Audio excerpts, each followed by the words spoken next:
Friends, ఈరోజు మనం visit చేయబోయేది చాలా డివైన్ ప్లేస్. 108 దివ్య దేశాల్లో ఒక దివ్య దేశాన్ని ఈరోజు మనం విజిట్ చేయబోతున్నాం. ఇక్కడ స్వామివారు 5 స్వరూపాల్లో మనకి దర్శనమిస్తారు.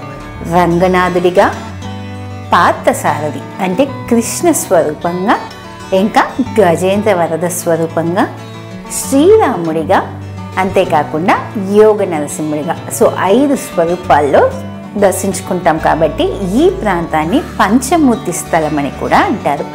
అంతేకాకుండా ఇక్కడ గర్భగుడిలో స్వామివారు తన యొక్క కుటుంబ సమేతంగా మనకి దర్శనమిస్తారు. ఇంకా చాలా ప్రత్యేక విషయం ఏంటి అంటే స్వామివారు ఇక్కడ మీసాలతో మనకి దర్శనమిస్తారు. ఇంకా ఏ దివ్య దేశంలో కూడా స్వామివారు ఇటువంటి స్వరూపంలో కనపడరు, ఈ ఒక్క ప్రాంతం తప్ప. అంతేకాకుండా ఇక్కడ స్వామివారి మొహంలో గాయాలు మనకి కనిపిస్తాయి. ఆ గాయాలు కూడా కురుక్షేత్ర యుద్ధంలో అర్జునుడిని కాపాడడం కోసం స్వామివారు స్వీకరించిన బాణాల చేత ఏర్పడినవి అని కూడా చెప్తున్నారు. మరి ఇంత ప్రాముఖ్యత కలిగిన ఈ ప్రాంతం ఎక్కడుంది ఏంటి తెలుసుకుందామా? ఇవన్నీ తెలుసుకోవాలంటే ఆలస్యం లేకుండా వీడియో చూసేయాల్సిందే. మరి ఛానల్కి సబ్స్క్రైబ్ చేసుకున్నారా?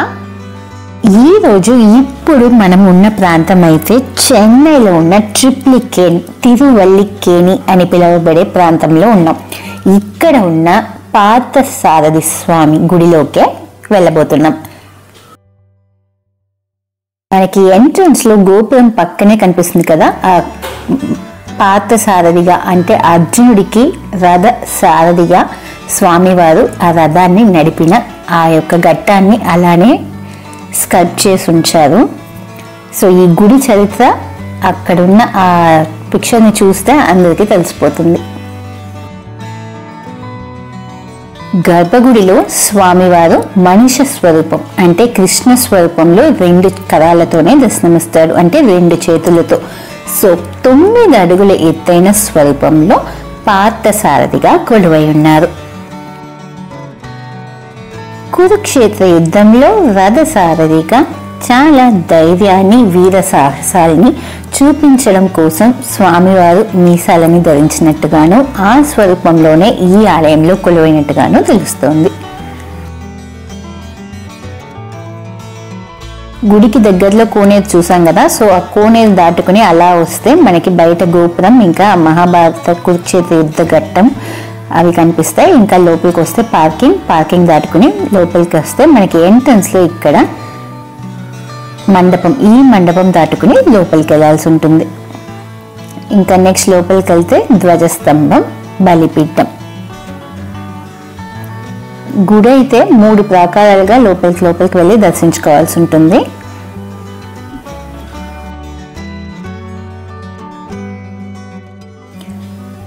విష్ణుమూర్తి యొక్క గుడులలో ఏకైక గుడిలో తను మీసాలతో కనిపించే గుడి అంటే కళ్ళు మూసుకుని ఈ గుడి పేరు చెప్పొచ్చు.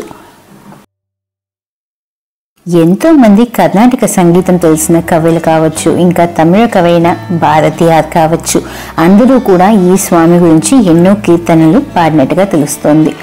ఇంకా వివేకానందుడు, రామానుజుడు అంటే మ్యాథ్స్ జీనియస్ అంటాం కదా తను, ఇంకా పొలిటీషియన్స్ చాలా మంది ఇక్కడ ఈ గుడిలో స్వామివారి దర్శనాన్ని పొందకి అప్పుడప్పుడు వచ్చి వెళ్ళినట్టుగా కూడా తెలుస్తున్నాయి. గరుడ సేవ అనేది విష్ణుమూర్తి ఆలయాల్లో సహజమే. ప్రత్యేక రోజుల్లో కానీ, స్వామివారికి ప్రీతికరమైన రోజుల్లో కానీ, ప్రత్యేక తిథుల్లో కానీ జరుగుతుంది.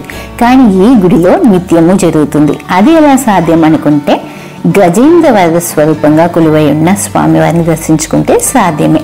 అంటే స్వామివారు గరుడ వాహనం మీద గజేంద్ర వరదుడిగా కొలువై ఉన్నారు ఈ ఆలయంలో. స్వామివారి యొక్క ప్రసాద నైవేద్యాలు చాలా ఫేమస్. ఇంకా ఎన్నో ఆలయాల్లో వాటికి ప్రత్యేక స్థానం ఉంది. తిరుపతికి లడ్డు, ఇంకా ఉప్పులియప్పన్ స్వామి గుడిలో ఉప్పు లేని నైవేద్యం, ఇంకా మధురై కల్లഴగర్ గుడిలో దోసలు. ఇలా ఒక్కొక్క గుడికి, ఒక్కొక్క చరిత్రకి ఒక్కొక్క నైవేద్యం ఉంది. అలా ఈ గుడిలో చక్కెర పొంగలి చాలా ఫేమస్. ఇక్కడ చేసే చక్కెర పొంగలి ఎలా ఉంటుందంటే 2 కిలోల బియ్యానికి 400 గ్రాముల ముంతమాది పప్పు ఇంకా 700 గ్రాముల నెయ్యి వేసి ప్రిపేర్ చేస్తారు. ఇంకా ఊహించుకోండి ఎంత కమ్మగా ఎంత టేస్ట్గా ఉంటుందో. ఇక్కడ ఈ గుడిలో స్వామివారి నైవేద్యానికి స్పైసెస్ ఎక్కువగా యూస్ చేయరంట. అంటే కొంచెం ఘాటైన కారమైన మసాలా దినుసులు ఏవి కూడా వాడరు.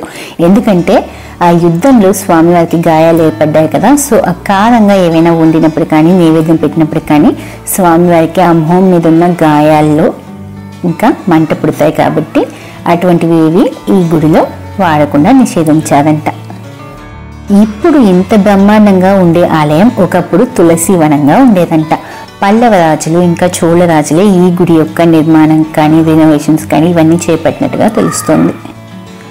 కురుక్షేత్ర యుద్ధంలో అర్జునుడికి రథసారథిగా పార్థసారథిగా మారి కృష్ణుడు వెళ్ళాడు యుద్ధానికి.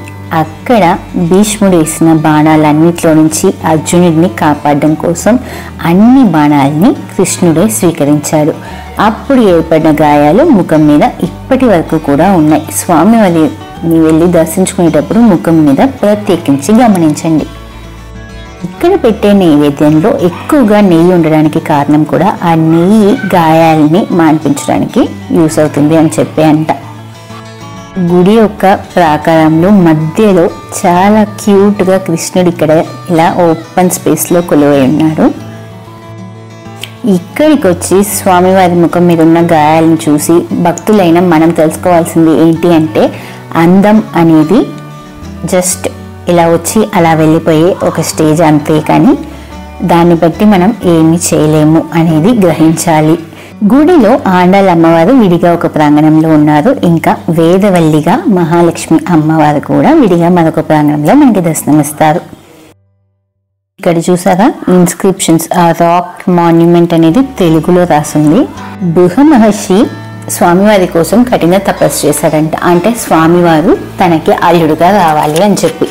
ఇంకా తన కోరిక మేరకు లక్ష్మీదేవి పుష్కర్ని దగ్గర జన్మించింది ఒక ఆడపిల్లగా. తనని తీసుకెళ్లి వేదవల్లి పేరు పెట్టి పెంచుకున్నారంట బృహ మహర్షి.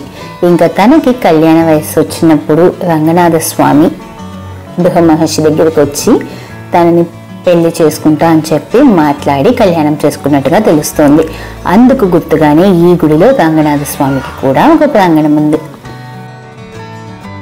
ఈ కళ్యాణ ఉత్సవం ప్రతి సంవత్సరము కూడా ఫిబ్రవరి మార్చ్ మధ్యలో ద్వాదశి లేదా పౌర్ణమి ఆ సమయాల్లో జరిపిస్తూ ఉంటారు ఆలయంలో. గుడిలో గర్భగుడిలో స్వామివారు కుటుంబ సమేతంగా దర్శనమిస్తారని చెప్పాను కదా. సో పార్థసారథి స్వామి 9 అడుగుల ఎత్తైన స్వరూపంలో, ఇంకా పక్కనే రుక్మిణి అమ్మవారు, ఇంకా తన యొక్క హృదయంలో లక్ష్మీదేవి, ఇంకా కుడివైపు బలరాముడు తన యొక్క అన్న, మరొక వైపు సత్యాగి ఎడమవైపు, ఇంకా తన యొక్క పుత్రుడు పద్యుమ్నుడు, ఇంకా తన యొక్క మనవుడు అనిరుద్ధుడు. ఇలా అందరితో పాటు మనకి గర్భగుడిలో దర్శనమిస్తారు స్వామివారు. సో కుటుంబం అనేది ఎంత ముఖ్యమో మనందరికీ తెలపడం కోసమే స్వామివారు కుటుంబ సమేతంగా కొలువైనట్టుగా చెప్తారు. రాముల వారిగా మరొక విడి ప్రాంగణంలో స్వామివారు సీతాదేవి, లక్ష్మణుడు, భరత శత్రుఘ్నుడు, ఇంకా ఆంజనేయ స్వామితో పాటు కొలువై ఉన్నారు. ఈ గుడిలో పార్థసారథి స్వామి చక్రం లేకుండా, అంటే తన యొక్క చక్రాయుధం లేకుండా దర్శనమిస్తారు. తన చేతిలో శంఖం మాత్రమే ఉంటుంది. అంటే తను వెళ్ళేది యుద్ధానికి కదా, ఆ యుద్ధం యొక్క మొదలు ఇంకా అంతం ఆ సమయాల్లో దాని గురించి ఇన్ఫార్మ్ చేయడానికి మాత్రమే ఆ శంఖంని వాడినట్టుగానూ తెలుస్తోంది. దీనికి కారణం తను యుద్ధానికి వెళ్లే ముందు మాటిచ్చాడంట, పాండవులకి సపోర్ట్ చేస్తాను కానీ ఎటువంటి ఆయుధాన్ని నేను వాడను అని చెప్పి. అందుకే తను చక్రాయుధం లేకుండా కనిపిస్తారు. మగవారు మీసాల్ని మెలేయడం అంటే ధైర్యం, సాహసాన్ని గుర్తిస్తుంది. అలా స్వామివారు యుద్ధ భూమి మీద మీసాలతో చాలా ధైర్యంగా వీర సాహసాల్ని మనకి నేర్పిస్తూ ఉండడం కోసమే ఈ స్వరూపం తీసుకున్నట్టుగా తెలుస్తోంది. అందుకే స్వామివారిని మీసై పెరుమాళ్ అని చెప్పి కూడా తమిళనాడులో ముద్దుగా పిలుచుకుంటారు. వైకుంఠ ఏకాదశికి దగ్గరలో పగల్పత్తు ఉత్సవం అని చెప్పి జరిపిస్తారు. డిసెంబర్ జనవరి మధ్యలో వస్తుంది. అప్పుడు మాత్రం ఆ 10 రోజుల్లో 6 నుంచి 10 రోజులు అంటే మొదటి 5 రోజులు మీసాలతో, ఇంకున్న 5 రోజులు మీసాలు లేకుండా స్వామివారి దర్శనమిస్తారు. అంతేకాకుండా ప్రతి శుక్రవారం జరిగే ఆ ఒక్క అభిషేకానికి మాత్రం స్వామివారు మీసాలు లేకుండా కనిపిస్తారు. పాతసారి వెంకటకృష్ణుడు మనకి గర్భగుడిలో, ఇంకా రంగనాథుడు రాములవారు ముఖమండపంలో, గజేంద్రవరదుడు యోగ నరసింహస్వామి విడివిడి ప్రాకారాల్లో, ఇలా 5 స్వరూపాల్లో స్వామివారి దర్శనమిస్తూ పంచమూర్తి స్థలంగా ఈ ట్రిప్లికేన్కి పేరు తీసుకొస్తున్నారు. రంగనాథ స్వామి యొక్క ప్రాకారంలో వరాహ అవతారంలో స్వామివారి తల దగ్గర, ఇంకా నరసింహ అవతారంలో పాదాల దగ్గర కూడా మనకి కనిపిస్తారు. స్వామివారిని శ్రీమన్నాథుడుగా కూడా పిలుస్తారు. అంటే ఇక్కడికి వచ్చి అమ్మవారిని కళ్యాణం చేసుకోవడం వల్ల. గుడిలో 2 బలిపీఠాలు, 2 ధ్వజస్తంభాలు ఉన్నాయి.